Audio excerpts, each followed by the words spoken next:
We're in Port Elizabeth on the Marsh River. We're going to be railbird shooting this afternoon. Yeah, with 2 boxes and all.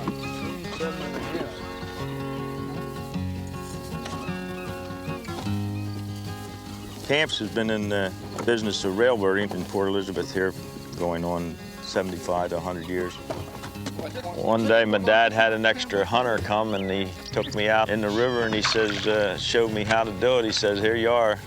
I was about 15. I'll have my brother, my son will be here. Nephews,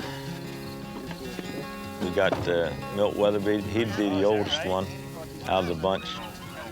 There's a mud hen here opening day. You don't see him upriver here. Is he right, Frankie? He's running around here. Kept coming out of the bush. He's walking one side and he'd come out the other, looking at you.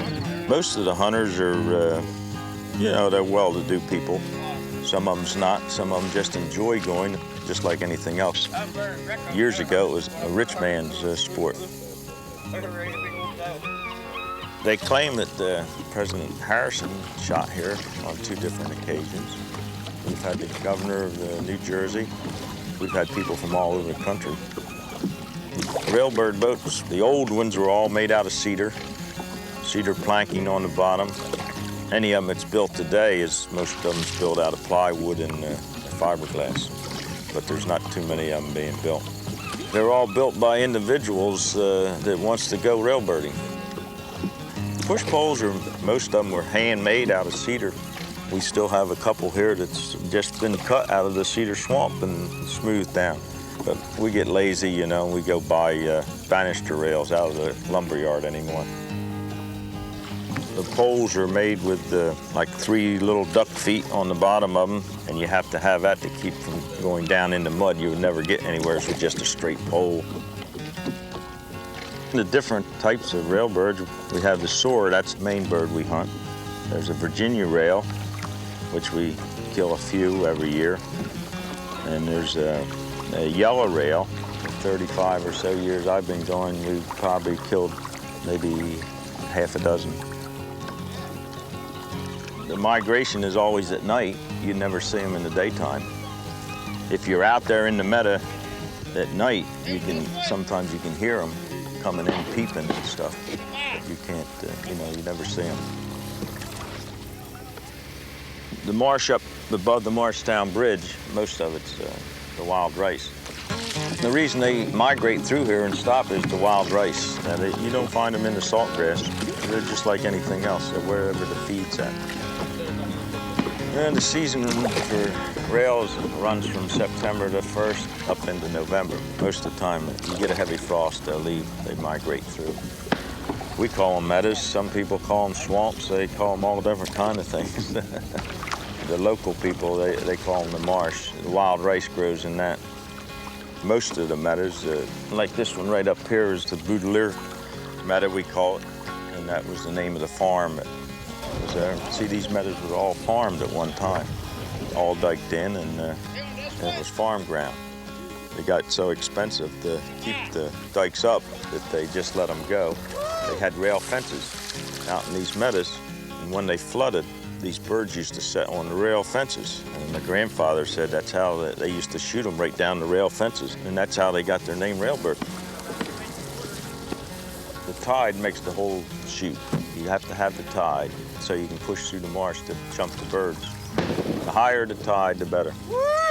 We've been hunting together for so long that we know about what the other fellow's going to do, and we try to stay in line. And, you got to work around the ditches in the high spots to move them out. A good pusher, well, he's got to have a strong back and strong arms to do it. And one of the skills is finding the bird. We call it marking the bird. After the bird gets the shot, he'll go down in this stuff right here, and it all looks alike. Woo! When the reed's up high, we'll holler so we can tell where the other hunters are at, especially if we can't see them. So we can tell where to let the guy shoot. You get that other bird? When you're out there hunting, the pusher's always in charge of he keeps the hunter in check. He'll tell him when to shoot and when not to shoot, and you know what to do. Shoot, plenty of shooting, didn't hit too many. We put up a lot of birds. Must have been me. I must have rocked the boat when the shot went off. Yeah. Blame the pusher. That's right. Can't be the gunner. Gunner's always right.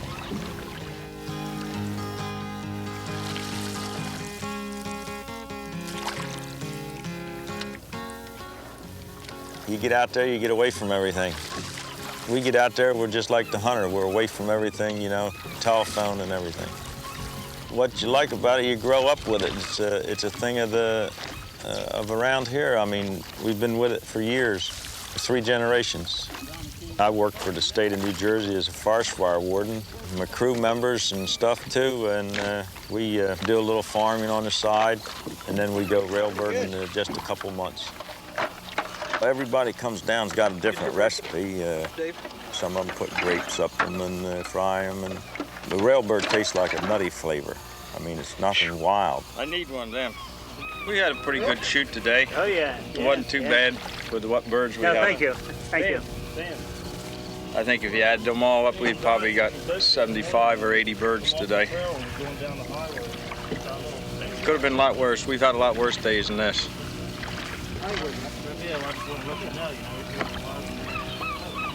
That's about how we do it, the way you've seen today. All work. Another foot of water in. Yeah, there's been birds jumping all over if there's been another foot of water. Heck with Pepsi, right? Dinner.